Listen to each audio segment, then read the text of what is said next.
शाह आज जम्मू का दौरा करेंगे। वो बीजेपी का संकल्प पत्र जारी करेंगे। जम्मू में मंशूर की इजराई अमल में आएगी। इजराई तकरीब में पार्टी के सरकर्दा लीडर शामिल होंगे। जम्मू कश्मीर में पहले मरहले के तहत वोटिंग 18 सितंबर को है। तशहीरी मुहिम जोरों पर है। तमाम सियासी पार्टियां वोटरों को रागिब करने में जुटी हैं।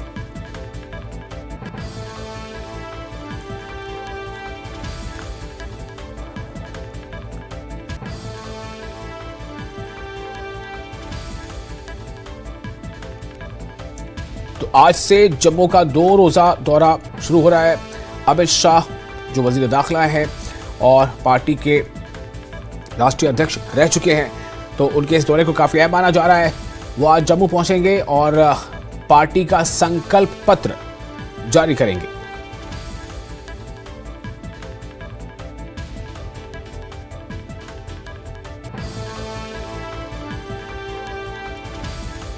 तो अमित शाह ने जम्मू दौरे के हवाले से ट्वीट किया है।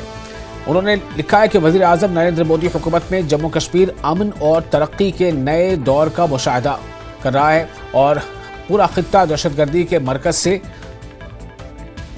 तालीमी और इक्तिसादी सरगर्मियों के मरकज में तब्दील हो गया है। जम्मू के 2 दिनों के दौरे पर रवाना हो रहा हूं। बीजेपी के संकल्प पत्र जारी करना है और कल कारकुनान से बातचीत होगी। ये बातें उन्होंने अपने ट्वीट में लिखी हैं।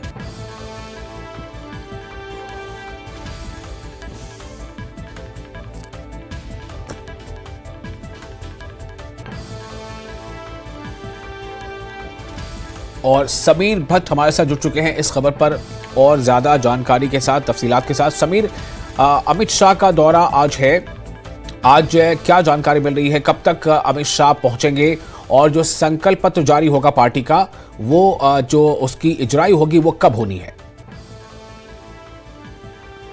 देखिए, मैं आपको बता दूं विशाल, आज का दिन बहुत हेक्टिक रहने वाला। शाम का मगर 2-3 बजे के बाद वो कभी भी पहुंच सकते हैं और 4 बजे एक होटल है यहाँ पे, प्राइवेट होटल है कुंजवानी एरिया में, वहाँ पे वो संकल्प पत्र जो कि भाजपा का संकल्प है, मैनिफेस्टो है, जिसको संकल्प पत्र का नाम दिया जाता है बीजेपी की तरफ से, वो रिलीज करेंगे। सबकी नजरें उस पर है। टॉप जो पार्टी के नेता हैं वो भी इस संकल्प जो पत्र जब रिलीज करेंगे अमित शाह, तो उसमें वो शामिल होंगे, उसमें वहाँ प्रेजेंट होंगे। उसके बाद विशाल एक मीटिंग है उनकी उसी होटल में, अपने जो नेता है भाजपा के, जम्मू कश्मीर भाजपा के नेताओं के साथ तकरीबन 1 घंटे चाय पे चर्चा होगी और उसके बाद आरएसएस मुख्यालय जाएंगे यहाँ जम्मू में तकरीबन 6:15 बजे और 8:15 बजे तक वो वहाँ पे उसी मुख्यालय में रहेंगे और जम्मू कश्मीर के जो आरएसएस के जो बड़े नेता हैं उनके साथ विचार विमर्श करेंगे, बातचीत करेंगे और फिर उनका गेस्ट हाउस जाने का प्रोग्राम है जहाँ वो नाइट में रहेंगे। कल सुबह फिर वो तकरीबन 10:30 बजे के करीब भाजपा के नेताओं से बात करेंगे, जो यहाँ के टॉप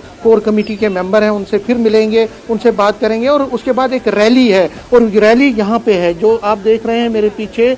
ये यहाँ पलोरा एरिया है, यहाँ पे मनहास ग्राउंड है, यहाँ पे ही ये जो रैली होने वाली है और आप देख सकते हैं हमें अभी इसमें अंदर जाने की इजाज़त नहीं दी जा रही है, लेकिन इस रैली के इंतजामात आप देख सकते हैं खुद विजुअल्स में बहुत तगड़े किए जा रहे हैं। सिक्योरिटी के भी ज़बरदस्त इंतजाम है और स्टेज अभी बनाया जा रहा है, सीट जो कुर्सियां हैं उनको लगाया जा रहा है और कल तकरीबन 12:30 बजे वो यहाँ पहुंचेंगे और तकरीबन 2 बजे तक यहाँ पे रहेंगे इस रैली वेन्यू पे। अपनी तकरीर करने के बाद 2:10 को वो यहाँ से निकल जाएंगे। तो कल भी दोपहर तक उनका बड़ा हेक्टिक प्रोग्राम है जिस तरह मैंने कहा। लेकिन आज जो संकल्प पत्र, जो आज मैनिफेस्टो जारी हो रहा है बीजेपी की तरफ से, उस पर सबकी नजरें हैं। क्या क्या वादे किए जाएंगे, पार्टी अगर यहाँ सरकार में आती है तो उसका एजेंडा क्या रहेगा, किन किन चीजों को, विशेष तौर पर जो सबसे बड़ी बात है कि जो स्टेटहुड की मांग की जा रही है। देखिए, उसमें स्टेटहुड की मांग आज सिर्फ नेशनल कॉन्फ्रेंस, पीडीपी, कांग्रेस या अपोजिशन ही नहीं कर रहे, लेकिन बीजेपी के नेता भी ये मान रहे हैं कि अब वक्त आ गया है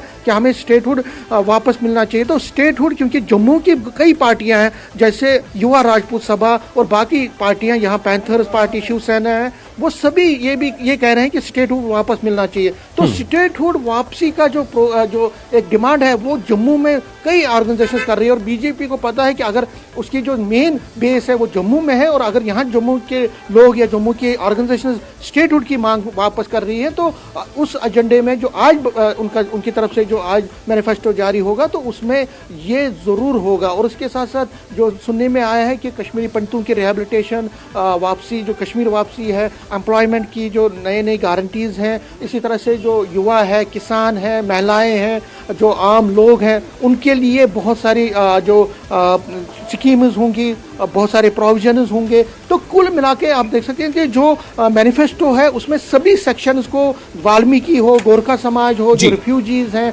उनके लिए, उनके विकास के लिए, और जो घर चलाती है महिलाएं उनके लिए प्रोविजन्स होंगे। जिस तरह से आपने देखा मैनिफेस्टो में, जो नेशनल कॉन्फ्रेंस का मैनिफेस्टो या बाकी मैनिफेस्टोज हो, उसमें गैस फ्री सिलेंडर्स की बात है। तो क्या बीजेपी उसको यहाँ पे करेगी, किस तरह से वो रोड मैप होगा, वो देखने वाला होगा। लेकिन एक चीज़ मैं आपको बता दूं विशाल, जो बीजेपी के नेताओं ने कहा कि जो नेशनल कॉन्फ्रेंस का जो मैनिफेस्टो है उसके विपरीत होगा। मैनिफेस्टो जो नेशनल कॉन्फ्रेंस का है वो क्या है, उसमें धारा 370 को वापस रेस्टोर करने की बात है, लेकिन बीजेपी कहती है कि वो एक हिस्ट्री बन चुका है, उस पर कोई कॉम्प्रोमाइज नहीं होगा। तो कुल मिला के देखिए, जो आज का मैनिफेस्टो, आज का जो इनका संकल्प पत्र होगा, एक संकल्प के साथ बीजेपी आगे बढ़ेगी कि अगर हमारी सरकार आती है, और जो दावा उनका है कि सरकार यहाँ जम्मू कश्मीर में बीजेपी की बनेगी, और सरकार अगर बनी तो वहाँ पे क्या क्या मुद्दे होंगे, क्या क्या वादे होंगे, किस तरह का एजेंडा होगा, एजेंडा ऑफ गवर्नेंस क्या होगा, उस पर फोकस किया जाएगा कि अगर हमारी सरकार बनती है तो डिफरेंट सेक्शन ऑफ सोसाइटी, जिसमें युवा है, जो बिजनेस कम्युनिटी है, कश्मीरी पंडित है, पहाड़ी है, गुज्जर, सभी समुदाय के लोगों को किस तरह से हम आगे बढ़ाएंगे, किस तरह के प्रोजेक्ट, किस तरह के वादे हम देंगे ताकि लोग यहाँ पे जम्मू कश्मीर में खुशहाली से आगे बढ़ सके। तो एक एजेंडा बहुत इंपॉर्टेंट। लेकिन उसके बाद जो अमित शाह की कोर कमेटी के मेंबरों से बातचीत होनी है, वो भी एक इम्पॉर्टेंट मीटिंग होने वाली है विशाल, और उस पर भी सबकी नजरें हैं, बड़ा हेक्टिक। और कल जो इस ग्राउंड में, जो कि मनहास ग्राउंड है, जहाँ पे जो वो रैली करने वाले हैं, उस पर भी सबकी नजरें होगी विशाल। और यहाँ पे क्या बोलते हैं वो, खासकर कश्मीर और जम्मू में किस तरह से पार्टी किन रणनीति के साथ चलेगी, वो तो कोर कमेटी के मेंबरों के साथ जब बातचीत करेंगे, आरएसएस के लोगों से जब बातचीत होगी तो उसमें उस चीज का वर्णन होगा। लेकिन जो मोटा मोटा लोगों के साथ जो बातचीत उनकी होगी इस रैली के माध्यम से, उसमें इस चीज का फोकस किया जाएगा कि अगर बीजेपी कल सरकार में आती है तो क्या एजेंडा लेकर आगे चलेगी। देखिए, पीओके का एजेंडा है, वो भी बीजेपी के बहुत क्लोज है, उनके दिलो दिमाग में है। तो क्या आज के जो मैनिफेस्टो में पीओके पर कोई जिक्र होता है, उस पर सबसे बड़ी नजर रहेगी। बिल्कुल। समीर, एक सवाल जो मैं आपसे करना चाहूंगा, जो अभी आप बता रहे थे कि जिस तरह से जम्मू कश्मीर की कुछ दूसरी पार्टियों ने स्टेटहुड के दर्जे को लेकर के काफी कुछ कहा है और उसे एक मुद्दा बना लिया है कि अगर हमें इक़्तिदार मिला तो हम इस बारे में कोशिश करेंगे। तो क्या आपने बताया कि बीजेपी के भी कुछ लीडर इस बात को दोहरा रहे हैं, या वो दबी जुबान इस बात को कह रहे हैं कि स्टेटहुड का दर्जा जो है वो बहाल होना चाहिए? तो क्या बीजेपी के मैनिफेस्टो में या संकल्प पत्र में कुछ इस बात का इशारा मिल सकता है? और अगर वो कुछ ऐसा कहते हैं कि हम इसे करेंगे, तो फिर क्या अपोजिशन में जो भी जमाते हैं उन्हें ये मौका नहीं मिल जाएगा कहने का कि जब आप खुद पावर में हैं, मरकज में हैं, तो आपने ऐसा नहीं किया, तो फिर अब आप कैसे करेंगे?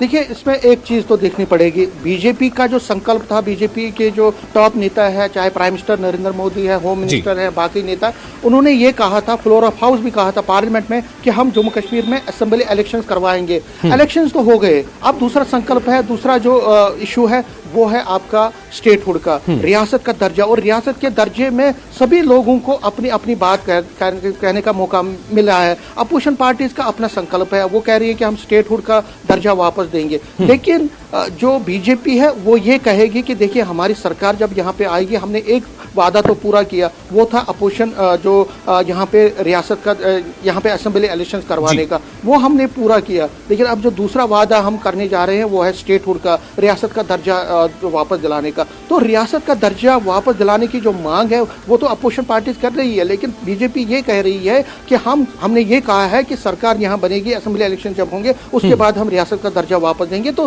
बीजेपी के जो मैनिफेस्टो में मुझे लगता है कि सबसे ऊपर ये चीज रहने वाली है कि स्टेटहुड का दर्जा यहाँ पे वापसी बहाली है, क्योंकि इस पर सभी पार्टीज जो हैं वो इसकी मांग कर रही हैं। और मैंने जिस तरह से पहले कहा, राजनीतिक तौर पर भी बीजेपी को पता है कि बीजेपी जो जम्मू की पार्टियां हैं, कई जो जम्मू बेस्ड पार्टीज हैं, जिसमें पैंथर्स पार्टी है, शिवसेना है, जिसमें युवा राजपूत सभा है, और बहुत सारी छोटी छोटी पार्टी, डोगरा सदर सभा है, वो भी इस रियासत की दर्जे की मांग कर रही है। वो कह रही है कि जो महाराजा हरि सिंह का यहाँ जो दर्जा जो स्टेट बनाई थी उन्होंने, उसको वापस रेस्टोर किया जाना चाहिए। तो उस चीज़ पे, उस बात पे सभी पार्टियां जो है वो एक मत हैं, एक चीज़ हैं। तो बीजेपी को पता है कि अगर यहाँ बीजेपी को जम्मू में अपनी साख बचानी है, यहाँ की बेस बढ़ानी है, तो जम्मू की जो पार्टीज हैं जो वो मांग कर रही हैं उस पर उसको आगे बढ़ना पड़ेगा। तो ये बड़ा, लेकिन जो बेरोजगारी है, देखिए बेरोजगारी भी बहुत बड़ा इशू है, उस पर क्या रोड मैप आएगा।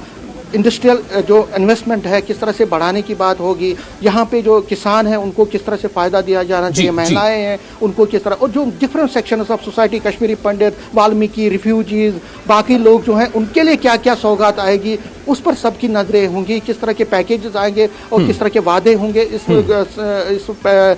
डॉक्यूमेंट में, उस पर सबकी नजरें रहेंगी। तो एक इम्पॉर्टेंट संकल्प पत्र, हालांकि अभी एक ही पार्टी रह गई इसके बाद, वो है कांग्रेस, उसका अभी मैनिफेस्टो नहीं हुआ, लेकिन पीडीपी और नेशनल कॉन्फ्रेंस का जो मेन पार्टी उनका मैनिफेस्टो भी आया है, अपनी पार्टी का भी मैनिफेस्टो आया है। और जिस तरह से नेशनल कॉन्फ्रेंस का मैनिफेस्टो और उसके बाद जिस तरह से बीजेपी उन पर हमलावर हुई है, तो आज लगता है कि जो आज संकल्प पत्र होगा वो नेशनल कॉन्फ्रेंस के संकल्प पत्र या मैनिफेस्टो के बिल्कुल अपोजिट होगा, जिसमें नेशनल कॉन्फ्रेंस ने कई वादे किए हैं कि धारा 370 उस पर रेस्टोर करने की बात, उसको आज ये खारिज करेंगे। तो कहीं उम्मीदें हैं लोगों को।